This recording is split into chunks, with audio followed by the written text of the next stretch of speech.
8:41 now. As inflation shows signs of cooling, many Americans say their financial stress is only getting worse.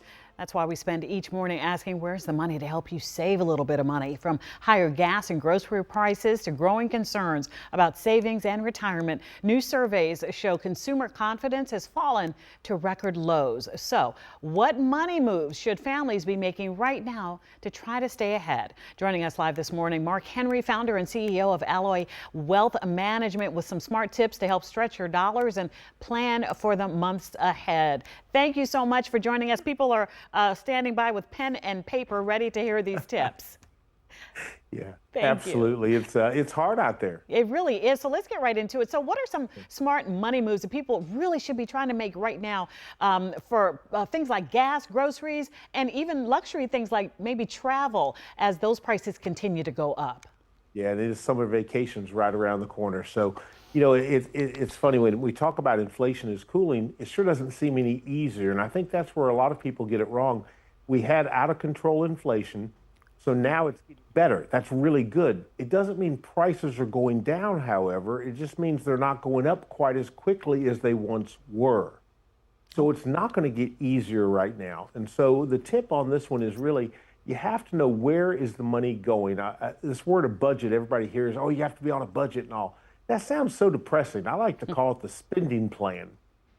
So you have to have a spending plan of how your money is going to be spent. And unfortunately, most people simply don't have one. They're just trying to get through the month, through the paycheck period, and hope there's some money left in the account before the next check runs out, before it happens again. And so we have to take control of our finances. I'm sorry, Mark. Go ahead. No, go ahead. Please. I was going to say, I can relate to that because you don't know exactly what you're spending until you write it down, and you might not want to face it, but you would say go ahead and make those decisions to see how you're spending. Yeah, I think that's the first step to getting ahead of it. Everybody has this goal in the New Year's or something where they say, I'm going to save more, I'm going to get out of debt.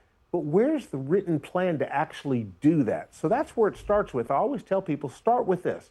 Where's the money going? Now, I don't mean we have to collect all the receipts and stuff. With modern technology now, it's really easy to use an app to track where your money is being spent. So first, let's see where it's going.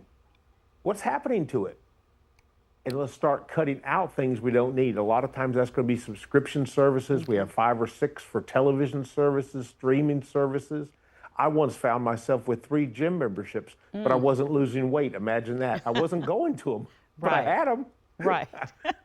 Should we, speaking of those subscriptions, those memberships, sometimes they're hard to get out of. What's the advice there, for people trying to avoid getting into these traps when money seems so tight right now? Right. Well, first, don't sign up for anything that's automatic. That's the biggest mistake we make and all of us do this.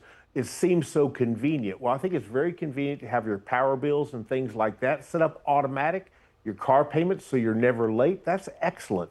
But everything else, yeah, we need to slow that down. So first, find out where the money is going. Now, when we want to cut things, there are apps that can actually help us review them, get the free ones, or sometimes they have to be paid, but be careful on that because, again, that's another reoccurring monthly bill that we don't want.